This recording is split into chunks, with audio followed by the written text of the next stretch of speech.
Alors, bonjour à tout le monde. Bonjour, pasteur. Bienvenue. Amen. Amen. À ce beau culte de dimanche. Amen. Nous allons adorer, célébrer le Seigneur, écouter sa parole. Non, nous avons déjà adoré, nous avons loué. Maintenant, nous allons écouter sa parole. Amen. Je rectifie. Alléluia.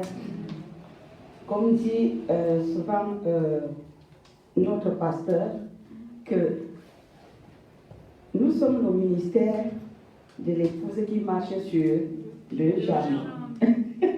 Amen.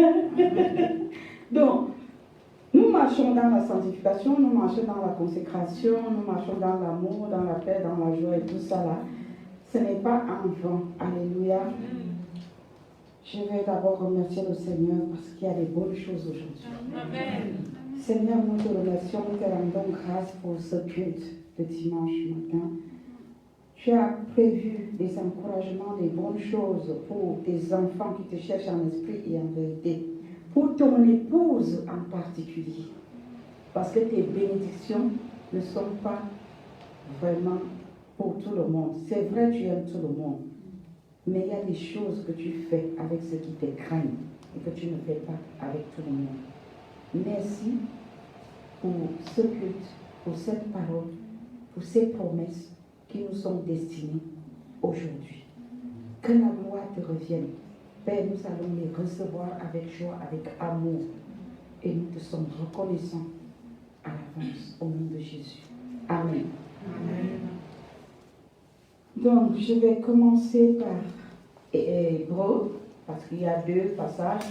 Je vais revenir sur ce qu'on a vu ce matin, parce que c'était très important. Et c'est très important pour tout le monde, ce n'est pas que pour nous qui sommes ici dans la salle. Donc, je vais commencer par Hébreux avant de revenir dans le psaume 34. Amen. Oui. Parce que les gens peuvent se dire, mais pourquoi nous on cherche Dieu sans arrêt et puis rien ne se passe.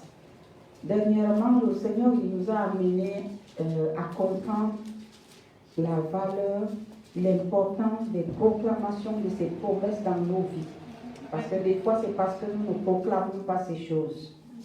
Et il nous a appris à les proclamer.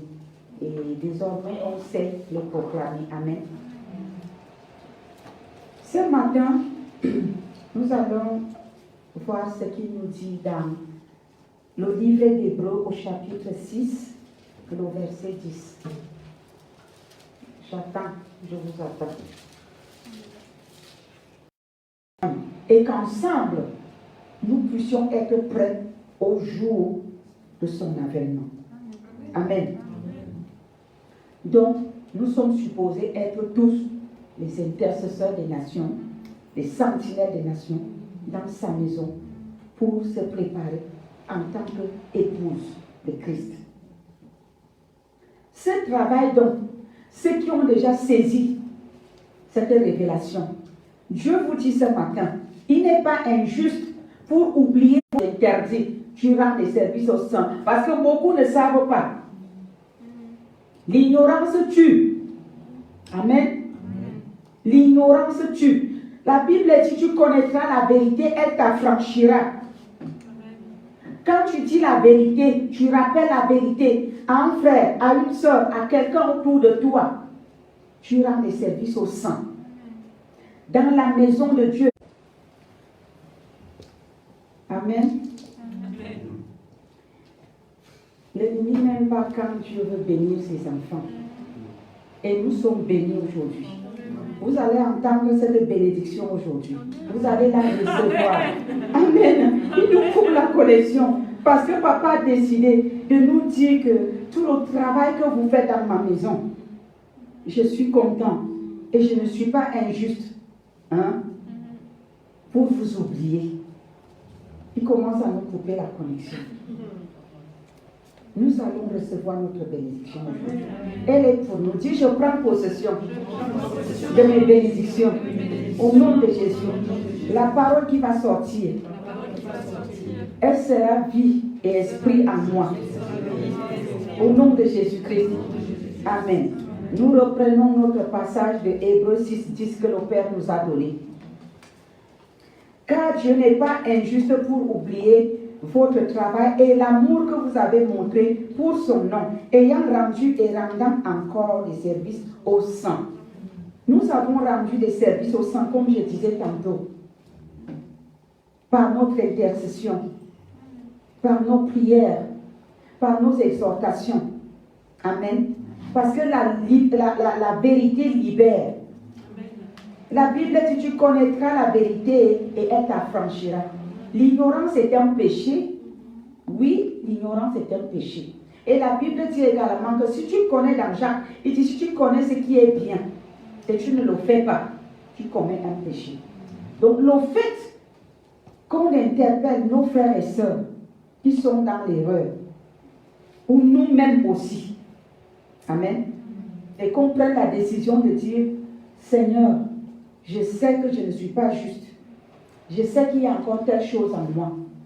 S'il te plaît, Saint-Esprit, aide-moi à changer. Tu reconnais ta faute. Tu t'abandonnes. Le Seigneur apprécie. Tu rends ministère à toi-même. Comme tu rends aussi ministère à autrui. Et le Seigneur prend plaisir à tout cela. Amen. Et il dit qu'il n'est pas injuste pour oublier tout ce travail-là. Tu jeûnes, tu pries, tu intercèdes pour l'Église, corps de Christ, tu intercèdes pour les frères et sœurs, tu intercèdes pour les nations, tu intercèdes pour tous les peuples sur toute la terre. Dieu voit tout ça. Quand on vous dit, comme la semaine qui commence, nous allons jeûner de mardi à dimanche. Amen. Je vous donnerai le thème en direct dans le groupe. Quand tu fais ce travail, tu ne le fais pas parce que le pasteur Ruth t'a demandé de le faire. Tu le fais parce que ça vient de Dieu et parce que tu veux rendre des services aux saints et à toi-même en premier. Amen. Le Seigneur dit qu'il n'est pas injuste pour récompenser de tels efforts. Mais si vous ne faites donc pas des efforts, quand on dit de jeûner, toi tu manges, tu fais ce que tu veux, tu dis, le jeûne c'est votre problème là-bas. Le dimanche tu viens, tu t'assois, tu manges la scène. Tu la manges pour rien, parce que rien ne va changer dans ta vie. La récompense est pour ceux qui obéissent, qui écoutent et qui mettent en pratique. Amen. Donc, nous allons maintenant prendre l'autre passage. Je vous ai dit qu'il y avait deux passages, deux paroles. Il y avait Hébreux et il y a ce Somme 34 que nous avons déjà travaillé dessus ce matin et nous allons revenir là.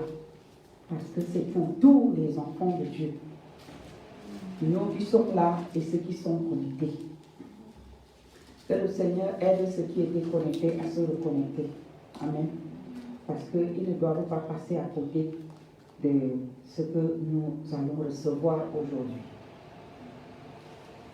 Alors, le Psaume 34, nous allons commencer au verset 2. Amen. Ouvrez grand vos oreilles. Quand c'est bon, quand c'est bien, il faut saisir. Alléluia. En esprit. Non pas avec les oreilles humaines. Que le Seigneur grave cette parole dans vos cœurs. C'est une parole d'encouragement pour tout le travail que vous faites dans sa maison. Tout le temps de jeûne, de prière, vous vous levez la nuit, vous intercédez, Dieu prend soin. Vous exhortez les autres à gauche, à droite, vous dites la vérité. Dieu aime ceux qui prêchent la vérité. Il aime ceux qui exhortent dans la vérité. Parce que la vérité a disparu dans le corps de Christ, dans nos assemblées. Mais le Seigneur prend plaisir encore à ceux qui disent, qui publient sa vérité. Amen.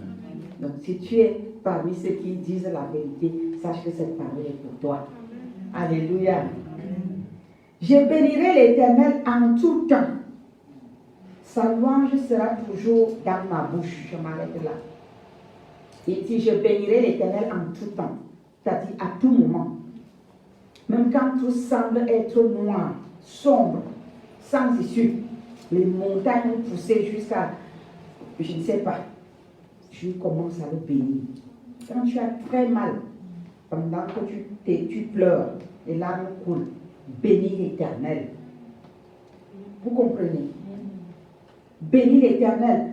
Vous allez voir, la boule va partir de votre cœur pendant que vous le bénissez. Et vous allez recevoir la paix. Ça marche. Les choses que je vous transmets, c'est des choses que j'ai vécues et j'ai vis encore. Amen. Ça marche. Ce qu'il dit ici là est vrai. J'ai pratiqué ça. Essayez aussi, vous viendrez vous témoigner ici. Je bénirai l'Éternel en tout temps. Sa louange sera toujours dans ma bouche. Que mon âme se glorifie en l'Éternel. Que les malheureux écoutent et se réjouissent. Amen. Amen. Tu es oppressé, tu es acculé par une situation. Le Seigneur te dit, écoute. Écoute. Que mon âme se glorifie en l'Éternel. Non pas dans le malheur, non pas dans l'oppression. Cette parole te concerne. Toi qui œuvres pour le Seigneur. Cette parole d'encouragement est pour toi. Que quelles que soient les l'épreuve que tu traverses, il sait, il voit. Amen. Et il te demande de se glorifier en lui. Donne-lui gloire. Seigneur, je te glorifie. Seigneur, je te loue dans cette épreuve, dans cette situation. Père, je m'abandonne à toi. Je te rends grâce. Il faut apprendre à rendre grâce à Dieu quand c'est difficile. Pas seulement quand c'est bien. Vous comprenez? Rendez grâce à Dieu. Louez-le dans l'épreuve. Ça change quelque chose. Exaltez avec moi l'Éternel, célébrons tous son nom. J'ai cherché l'Éternel et il m'a répondu. Il m'a délivré de toutes mes frayeurs. Des fois, on a l'habitude de dire, j'ai déjà cherché Dieu dans cette situation. J'ai déjà prié. Qu'est-ce que je n'ai pas fait? Est-ce que tu as pris le temps de le louer? Est-ce que tu as pris le temps de l'adorer, de le bénir, de lui rendre grâce pour la situation, pour les montagnes qui sont devant toi? Amen. Vous savez, ça semble être de la folie. Mais Dieu dit dans sa parole que la sagesse de Dieu est la folie du monde. Que tu souffres, mais toi tu remercies. Pas dire, mais ce qu'elle prêche là, est-ce qu'elle me comprend? Oui, je comprends et je l'applique et ça marche. Je vous dis, ce que dit la parole de Dieu est vrai, que la sagesse de Dieu est la folie du monde. C'est la vérité. Les gens vont te voir pour un fou, pour une folle. Mais toi, tu sais ce que tu fais. Dieu a dit, il n'est pas injuste pour le travail que nous faisons dans sa maison. Et il nous donne les recettes. Il est conscient des oppressions, des difficultés, des challenges que nous avons. Il est conscient et il nous donne la recette. Il nous donne les clés. Mes enfants, parce que j'apprécie ce que vous faites. Quand vous êtes dans les difficultés, je vois vos oppressions, je vois vos problèmes. Rendez-moi grâce. Glorifiez mon nom. Louez mon nom. C'est des bonnes recettes, non? Oui, et moi, je peux vous le témoigner. Parce que je le fais et ça marche. Verset 6. Quand on tourne vers lui les regards, on est rayonnant de joie et le visage ne se couvre pas de honte. Alléluia. Amen. Dans l'épreuve, le Seigneur te dit, tourne-toi vers moi. Ton visage ne se couvrira pas de honte. Parce que avec Dieu, on n'échoue pas. Avec Jésus, on n'échoue pas. Jésus n'échoue jamais. Donc si tu l'as dans ta barque, tu n'échoueras pas. S'il est dans ta barque, tu n'échoueras pas. Et il est dans la barque de ceux qui œuvrent pour sa gloire. Il a dit qu'il n'est pas injuste pour oublier le travail que nous faisons pour lui. Nous, ses disciples, nous, ses enfants, dans le corps de Christ. Amen. Dans sa maison. Quand un malheureux crie, l'Éternel entend et il le sauve de toutes ses détresses. Alléluia. Quand c'est fort, crie à haute voix, Seigneur, merci. Je t'ai béni. Au lieu de crier, Seigneur, je t'ai béni. Les larmes coulent, tu dis, je t'ai béni, je t'ai loué. Seigneur, gloire à toi, Seigneur, gloire à toi. Tout de suite, la boule là, la douleur s'en va. En tout cas, pour moi, ça s'en va. Et je sais que ce sera de même pour vous. Vous m'écoutez ce matin. C'est des choses qui marchent. Nous avons des bonnes recettes. Alléluia. Quand le diable sait que tu as cette recette-là, il sait que quand je vais encore la mordre là, elle va crier à son Dieu. Lui-même, il se décourage d'abord. Alléluia. Il se décourage d'abord. Il dit, je vais encore faire ça. Est-ce que ça va même? Elle va invoquer son Jésus, ça va partir. Du coup, oui, parce qu'il prend plaisir à ce qu'il pleure dans la douleur. Lui, il se nourrit de ça. Quand il te fait mal, il est rassasié. Non, dis, il ne sera plus rassasié dans ma vie. Il ne sera plus rassasié dans ma vie. Je ne le nourrirai plus. Au nom de Jésus-Christ. Amen. Verset 8. L'ange de l'Éternel campe autour de ceux qui le craignent. Amen. L'ange de l'Éternel campe où? Autour de ceux qui le craignent. Est-ce qu'il a dit autour de tout le monde? De ceux qui le craignent.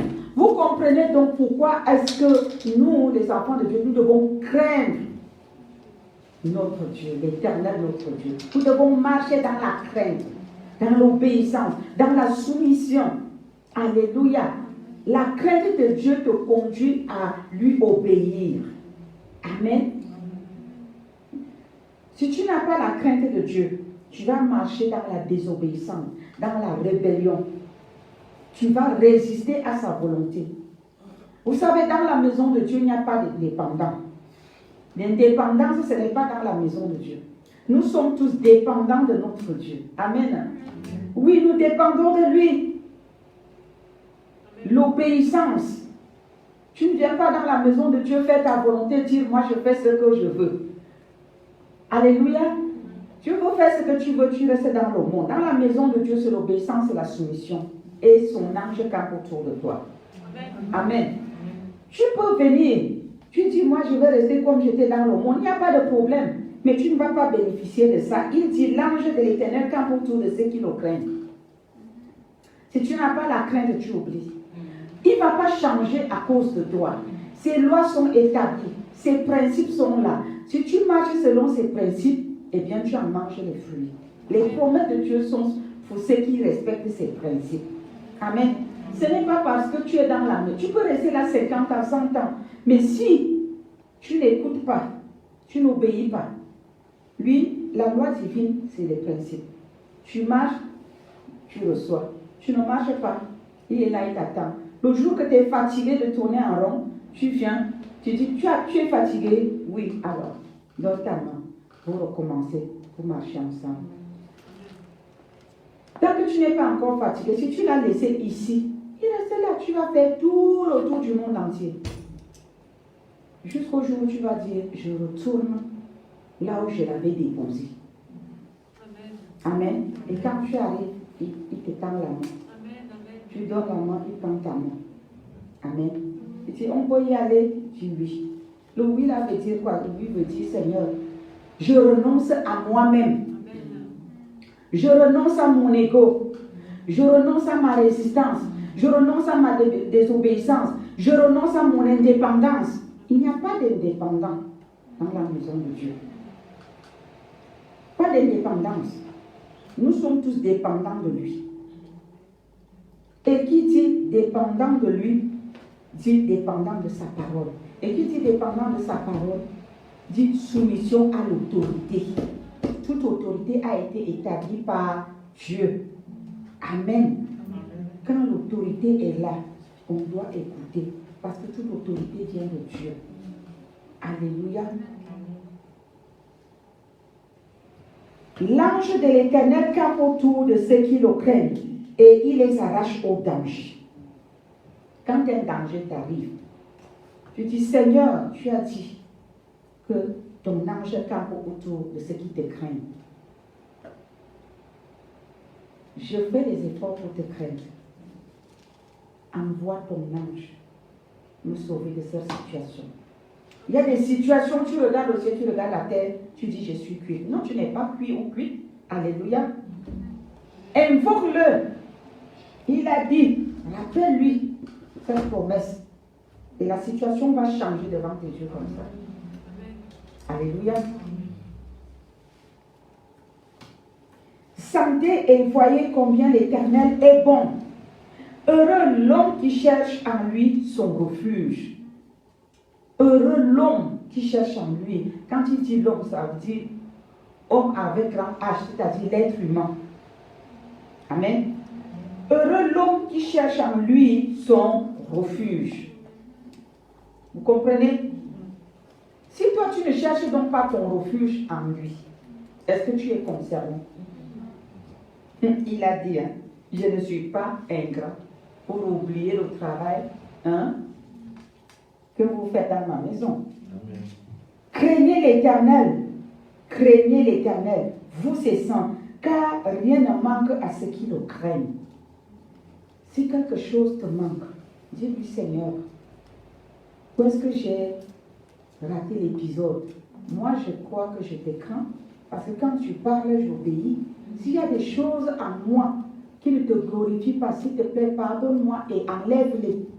Moi, j'ai le désir de me soumettre à toi. C'est mon objectif.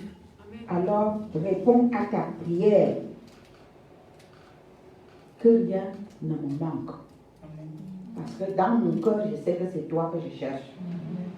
Je ne suis pas parfaite. Il ne nous a jamais demandé d'être parfaits, mais de tendre vers la perfection. Nous courons vers la perfection. Seul Jésus est parfait. Nous ne sommes pas encore Jésus. Mais nous devons courir vers la perfection. Et que lorsque Jésus viendra, nous revêtir du corps incorruptible, en ce moment-là, que nous soyons parfaits. Mais si nous restons sur place, nous ne faisons aucun effort dans la prière, dans la sanctification, dans la consécration, dans l'obéissance, pour dire que oui, quand Jésus viendra, il nous perfectionnera. Il va perfectionner et revêtir du corps incorruptible ceux-là qui le craignent, qui cherchent à lui plaire. Amen. Les lionceaux éprouvent la disette et la faim. Mais ceux qui cherchent l'Éternel ne sont privés d'aucun bien. Quand tout est noir, ça ne va pas.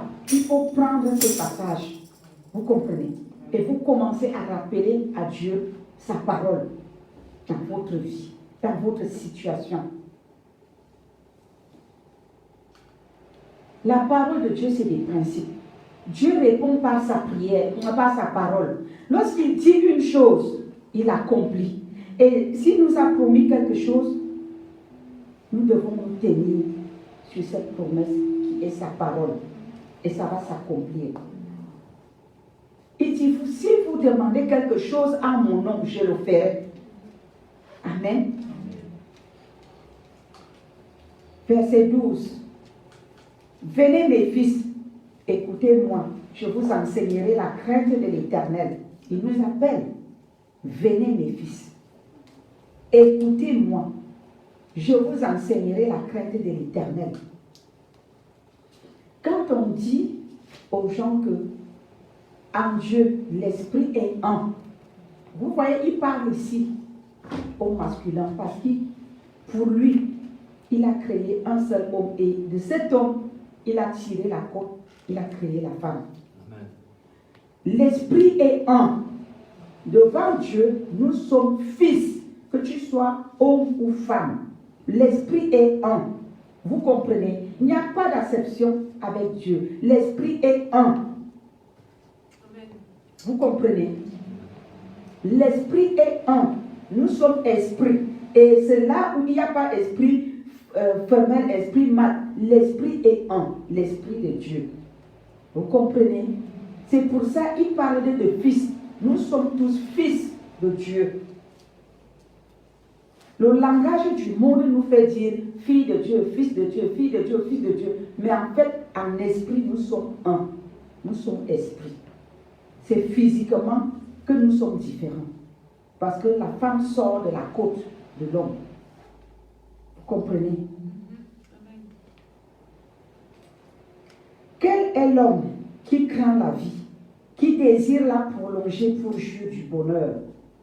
Tu veux vivre longtemps, tu veux vivre heureux. Écoute les conseils maintenant que Dieu te donne en tant que son fils, en tant que son enfant, en tant que son intercesseur des nations, en tant que sentinelle des nations, en tant que son ouvrier dans sa maison. Préserve ta langue du mal et tes lèvres des paroles trompeuses. Le mensonge est devenu public, officiel dans la maison de Dieu. Dieu est cela. Alléluia. Tu es fils de Dieu. Tu es disciple de Christ. Tu te prépares comme épouse. Dieu te dit, dépose le mensonge là-bas dehors. Dans ma maison, pas de mensonge. Préserve ta langue du mal et tes lèvres des paroles trompeuses. Si tu marches avec des paroles trompeuses, ça détermine qui tu es, l'enfant de qui tu es. Parce que si tu es l'enfant de mon père, eh bien, tu vas déposer ça là-bas dehors. Tu vas lui dire, je mentais quand j'étais dans le monde, maintenant je suis fils de Dieu. Mensonge, toi et moi, c'est divorce. Et s'il persiste, chaque fois que tu as menti, tu te répands et tu demandes que la vérité sorte de ta bouche. Amen. Le Saint-Esprit va t'aider. Éloigne-toi du mal et fais le bien. Recherche et poursuis la paix. Éloigne-toi du mal et fais le bien. Le mal vient de l'ennemi. Ça ne vient pas de Dieu. La paix vient de Dieu. Amen. C'est pour cela qu'il nous demande que si quelqu'un nous a fait quelque chose, nous devons pardonner. Nous devons lui pardonner. Amen. Nous devons pardonner à ceux qui nous oppressent. Pardonner à quelqu'un ne veut pas dire se réconcilier avec la personne.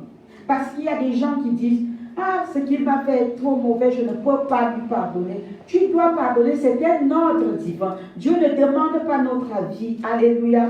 Il nous demande de pardonner. Ah, mais c'est pour notre bien. Vous avez déjà vu qu'on pardonne à quelqu'un qui nous a fait du bien?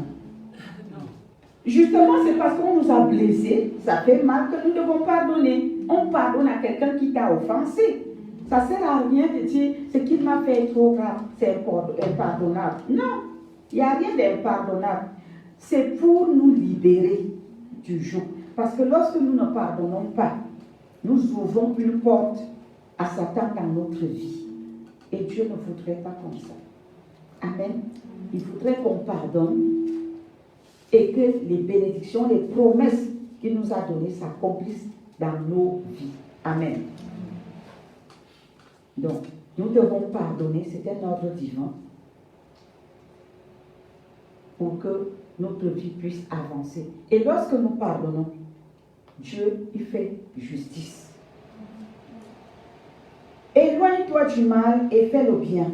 Recherche et poursuis la paix. Nous sommes toujours au psaume 34, maintenant c'est le verset 15.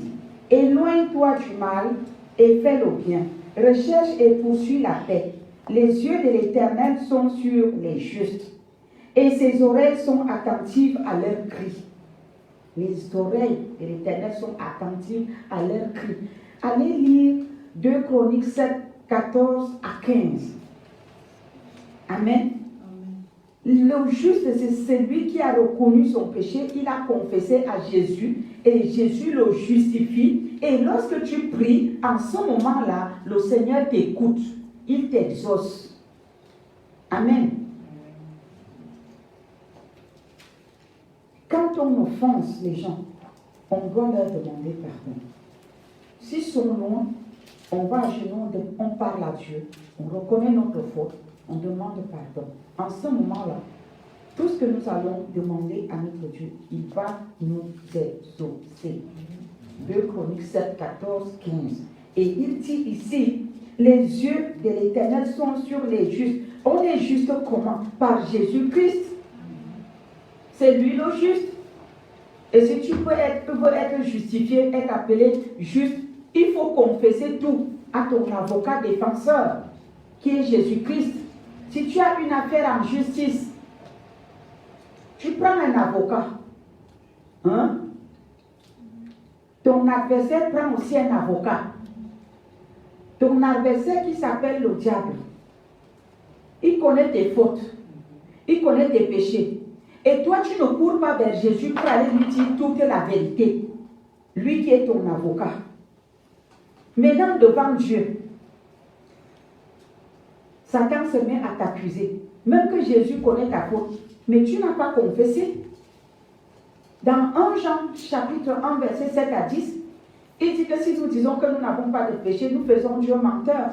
Mais si nous confessons nos péchés, il est bon et fidèle pour nous les pardonner, il nous le dit. Et dans, je crois, verset, chapitre 2 de 1 Jean, 1 Jean chapitre 2, verset 1 à 2, il dit qu'il est lui-même notre avocat défenseur. C'est lui qui nous justifie. Donc la confession des péchés. Amen. L'Éternel tourne sa face contre les méchants pour retrancher de la terre leurs souvenirs. Quand les justes crient, l'Éternel entend et il les délivre de toute leur détresse. Si tu veux être appelé juste, dis tout à Jésus. Là, tu es juste. Et lorsque tu cries, l'Éternel entend et il agit en ta faveur. Amen. Ça, c'est la recette de ceux qui sont appelés fils, qui œuvrent pour sa gloire. Amen. Et qui se préparent en tant qu'épouse, en tant que disciple. Verset 19. L'Éternel est près de ceux qui ont le cœur brisé et il sauve ceux qui ont l'esprit dans l'abattement. Amen. Si tu es abattu, invoque-le dans ta situation. La parole de Dieu est vraie. J'ai traversé des choses difficiles. Si je confirme, si j'affirme ce que je vous dis, c'est parce que j'ai vécu des choses difficiles. J'ai appliqué la parole de Dieu. Ça a marché. Mes chers amis, si ça a marché avec nous, pourquoi pas avec vous? Ça va marcher avec vous. Moi, je suis arrivée dans des situations où j'étais sans solution. Je vous dis, ceux qui me connaissent et qui m'entendent parler comme ça, peuvent l'affirmer et dire que ce qu'elle dit est vrai. Oui, Dieu a fait de moi une pionnière. Je peux le dire haut et fort. Il a fait de moi une pionnière. Maintenant, à cause de ça, il m'a rendu capable d'aider des personnes autour de moi et sur mon chemin. Parce que ce sont des expériences pratiques que j'ai vécues avec lui. C'est du vécu. Quand je lis comme ça, là, je sais ce qu'il dit. Je suis passée par là. Et j'ai vu sa main. Ce matin, je vais te dire, mon frère, ma soeur, mets en pratique ce que tu entends aujourd'hui. Applique cette recette que Dieu te donne. C'est une récompense pour les fils de Dieu dans sa maison, pour ses disciples, pour ceux qui le cherchent en esprit et en vérité. Alléluia. Amen. Oui, utilise ces recettes dans ta situation. Tu vas témoigner sa gloire. Le malheur atteint souvent le juste. Ah oui. Mais l'Éternel l'en délivre toujours. Oui.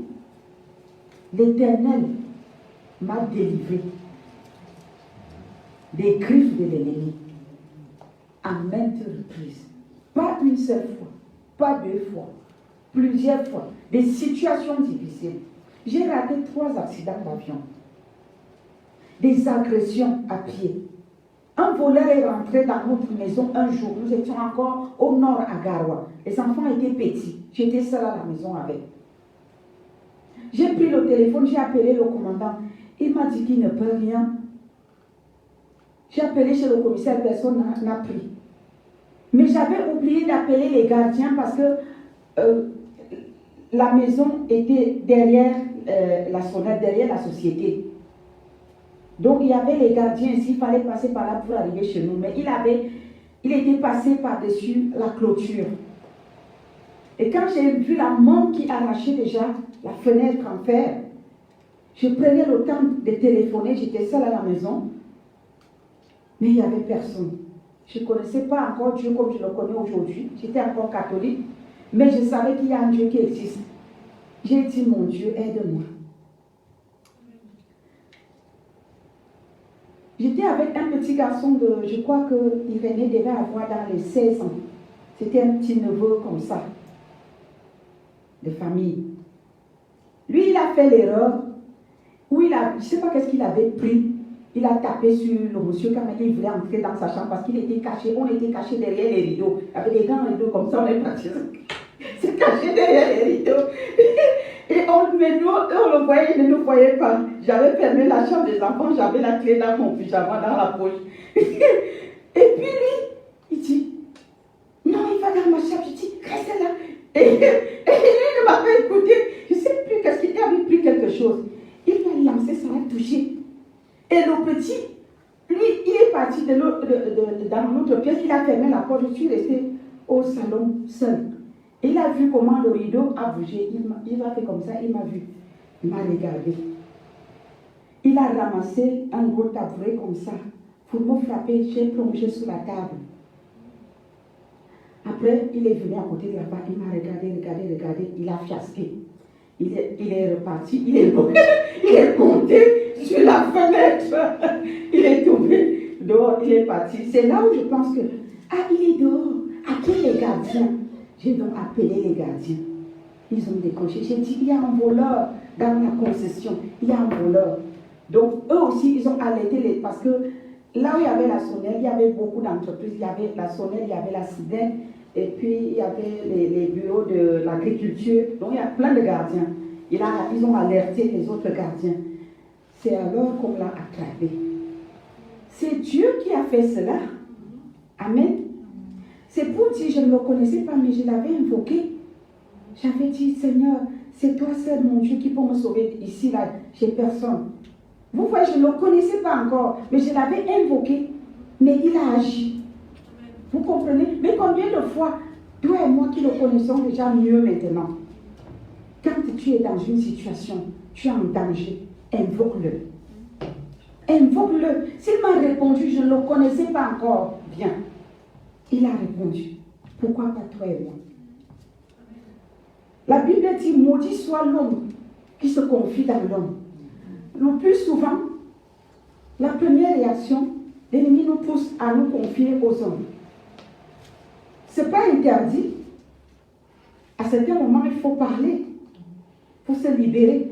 Mais notre première réaction doit être, Seigneur, je t'invoque dans cette situation, au secours, aide-moi. Amen.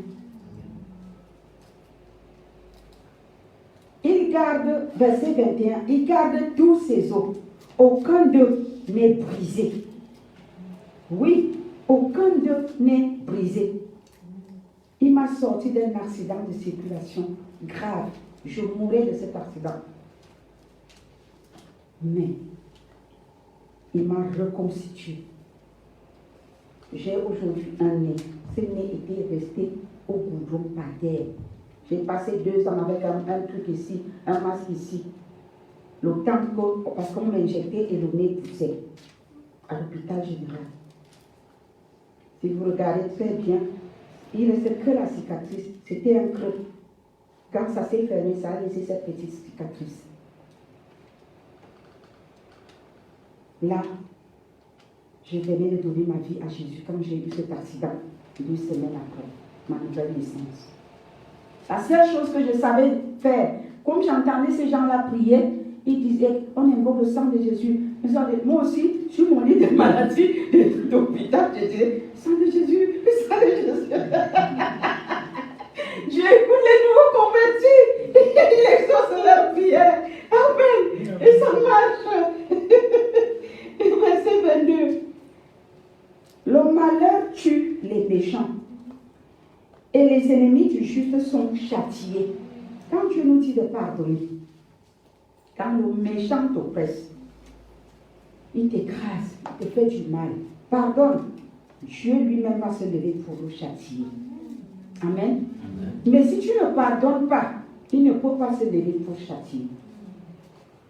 Si tu as une situation d'injustice, amen. Merci Seigneur. Pour prier pour ma mamie. Donc, quand tu pardonnes, tu donnes droit au Seigneur d'intervenir, amen, et de te venger. Mais si tu ne pardonnes pas, tu ne lui donnes pas le droit d'intervenir. Vous comprenez? Il faut pardonner. Et Dieu va se venger. Le malheur tue le méchant et les ennemis du juste sont châtiés. C'est Dieu qui châtie. L'Éternel délivre l'âme de ses serviteurs et tous ceux qui l'ont pour refuge échappent au châtiment. Amen. Quand ça ne va pas, il faut l'invoquer. Il faut l'avoir pour refuge. Amen. Tu es dans une situation d'injustice. Confie-toi à Dieu. Invoque-le. Il sera ta justice. Il est notre avocat défenseur, le juste juge, le Dieu qui hait les fausses balances. Alléluia. Même si ça semble être le contraire, insiste. La parole de Dieu est oui et amen. Voilà la recette que le Seigneur avait pour toi qui le crains, toi qui le cherches, toi qui œuvres pour sa gloire ce matin. N'est-ce pas une bonne parole? Alléluia. Remercions Dieu. Il est juste et fidèle. Il n'oublie pas nos efforts. Merci pour la recette. Seigneur, nous te remercions, nous te rendons grâce pour la parole de ce matin. Nous la prenons avec action de grâce et nous scellons dans nos vies, dans nos cœurs, Père, au nom puissant de Jésus. Qu'elle prenne vie et racine en nous et que la gloire te revienne. Que cette parole soit amenée à l'accomplissement, Seigneur, de nos vies. Au nom puissant de Jésus-Christ de Nazareth. Amen. Amen. Voilà. Que le Seigneur vous bénisse. N'oubliez pas que quand la situation est difficile, vous prenez ces passages et vous rappelez au Seigneur sa parole. Il répond par sa parole. Alléluia. Soyez bénis. Au nom de Jésus.